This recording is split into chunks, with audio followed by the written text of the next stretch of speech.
ছুটির দিনে একটু বাড়তি কাজ তো করতেই হয়। তো এই যেটা হচ্ছে কুলথি ডাল, অনেকেই চিনতে পারে না কুলথি ডালটা, আমি ভালো করে দেখাচ্ছি। এই যে কুলথি ডাল, এটা আসলে আমাদের দেশে অনেক প্রচলিত না, উত্তরাঞ্চলে একসময় মানুষ অনেক খেত, কিন্তু এখন চাষও করে না, ফলন কম, এই জন্য। কিন্তু এটাকে ইংলিশে হর্স গ্রাম বলে, এবং আফ্রিকা বা অনেক দেশেই এটা খুবই জনপ্রিয় এবং খুবই খাবার হিসেবে ব্যবহার করে।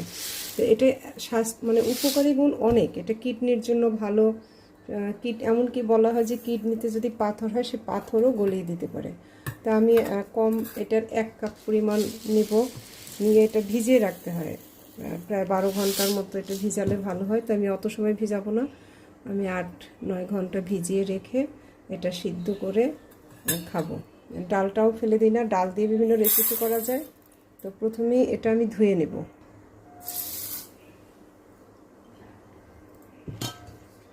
এটা ভালো করে ধুয়ে তারপর ভিজিয়ে রাখতে হবে।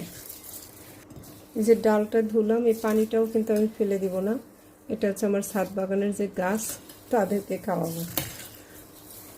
ডালটা ধুয়ে নিয়ে আসলাম, এবার পানি দিয়ে এটা ভিজিয়ে রাখবো, ঢাকা দিয়ে রাখবো।